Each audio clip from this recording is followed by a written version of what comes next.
आज मैं हमारी अनन्या की जिंदगी का एक वाकया आपसे साझा कर रही हूँ, जिसने उसे जीवन की सबसे मूल्यवान सीख सिखाई।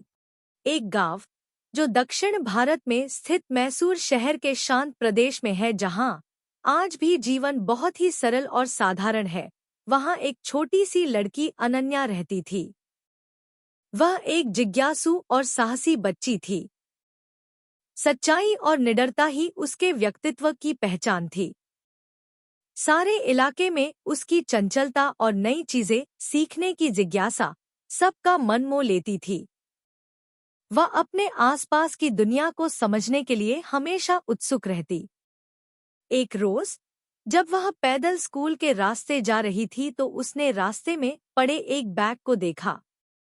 उसकी माँ की दी हुई चेतावनी कि रास्ते में पड़े हुए किसी भी अनजान चीज को हाथ मत लगाना, नहीं तो मुश्किल में फंस जाओगी, यह तुरंत उसके कानों में सुनाई देने लगी। किंतु उत्सुकता के चक्कर में उसने माँ की बात को नजरअंदाज कर दिया और झट से वह बैग उठा लिया।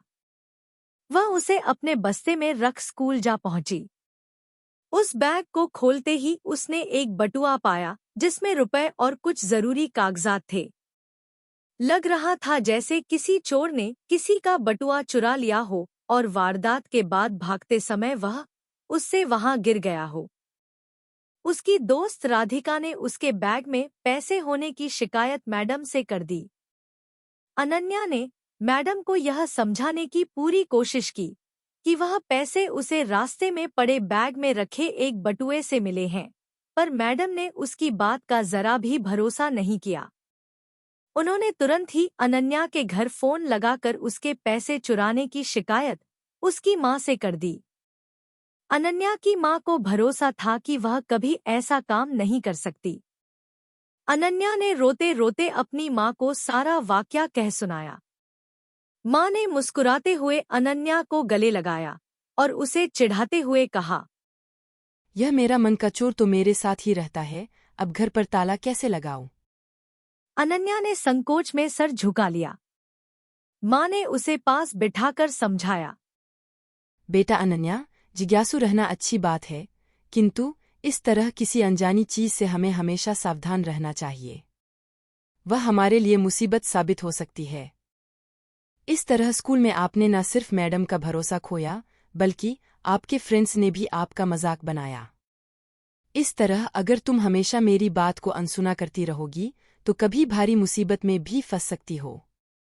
आज मुझसे वादा करो, ऐसा कभी फिर नहीं करोगी। माँ ने अनन्या से वादा ले तो लिया, पर मन ही मन वह उसकी इस आदत को लेकर बहुत चिंतित रहती थी और डरती थी कि कहीं वह भारी मुसीबत में ना पड़ जाए। जब भी माँ दफ्तर के लिए घर से जाती, उनका सारा ध्यान अनन्या की हरकतों पर ही रहता। उन्होंने अनन्या की देखभाल के लिए अपने सबसे भरोसेमंद नौकर रामू काका को रखा था। वे बड़े ही प्यार से अनन्या की सारी जरूरतों को पूरा करते और समय मिलने पर उसकी नानी माँ की ही तरह दिलचस्प कहानियां भी सुनाते। इस बार गर्मी की छुट्टियों में अनन्या माँ से नानी के घर जाने की जिद करने लगी। रोज वह माँ से दफ्तर जाने से पहले नाश्ते पर नानी के घर जाने की बात कहती और रोज ही माँ उससे कोई बहाना बना देती। अनन्या का अपनी नानी से मिलने का इरादा और पक्का होता जा रहा था। उसने माँ से कहा, माँ, आप रोज ही कोई बहाना बना देती हो। स्कूल बंद हो जाने के बाद मैं अकेले घर में बहुत बोर हो जाती हूँ। आप भी मेरे साथ नहीं रहती। मुझे नानी माँ की कहानियों की बहुत याद आ रही है। वैसे भी नानी ने मेरे लिए जन्मदिन का एक तोहफा रखा है, वह मुझे चाहिए। प्लीज माँ, चलो ना। मैं पहले भी वहां जा चुकी हूँ। क्या मैं अकेले नानी से मिलने चली जाऊँ? माँ के बहुत समझाने पर कि रास्ते में अकेले जाना खतरनाक हो सकता है, वो मान तो गई, पर नानी की याद उसे दिन भर सताती रहती। नानी से मिलने से भी ज्यादा उत्सुकता उसे वहां रहने वाली उसकी कजिन बहन रीमा से मिलने की थी। रीमा उसके मामा की लड़की थी और उससे 2 साल छोटी थी। दोनों बहनें दिन भर अपनी गुड़िया के साथ नानी के बगीचे में खेला करती। कभी अपनी गुड़ियों को सजाती, उनके नए कपड़े सिलती और कभी गुड़ियों को चॉकलेट्स खिलाती।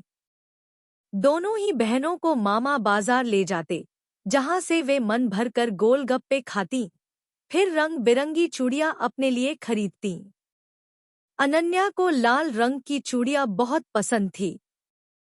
छुट्टियां खत्म होने में सिर्फ 10 दिन ही बचे थे और अब अनन्या से माँ के वक्त निकालने का इंतजार नहीं हो रहा था। अनन्या की उदासी ने माँ के मन को पिघला दिया। माँ उसे जाने की अनुमति देते हुए बोली, सुनो अनन्या बेटा, मैं जानती हूँ कि तुम अपनी नानी से ना मिल पाने से उदास हो। अगर वहां जाने से ही तुम्हारा चेहरा फूलों की तरह खिल सकता है, तो तुम कल ही अपनी यात्रा पर जा सकती हो। मैंने तुम्हारी नानी से बात कर ली है, पर तुम अकेले इस सफर पर नहीं जा सकती। मैं रामू काका को तुम्हारे साथ भेज देती हूँ। वो तुम्हारा रास्ते में व नानी के घर में पूरा ख्याल रखेंगे। स्कूल खुलने से पहले तुम घर वापस उनके साथ आ जाना। इस तरह तुम्हारी छुट्टियां भी अच्छे से गुजरेंगी और तुम्हारी चिंता भी मुझे नहीं सताएगी, मेरी प्यारी बेटी। इतना कह माँ ने उसे गले लगा लिया। अनन्या के खुद पर भरोसे और बड़े हो जाने की गलत फहमी ने एक बार फिर से अनन्या को माँ की बातों को नजरअंदाज कर देने की प्रेरणा दी। माँ के दफ्तर निकल जाने के बाद अनन्या की सारी देखभाल रामू काका की ही जिम्मेदारी थी। अनन्या बिटिया, यह फल माँ ने आपको खाने के लिए कहा था, आपने क्यों नहीं खाए? क्या मुझे माँ से आपकी शिकायत करनी होगी? रामू काका ने चिंतित स्वर में पूछा। अनन्या बेपरवाह तरीके से हंसी और दोस्तों के साथ खेलने चली गई।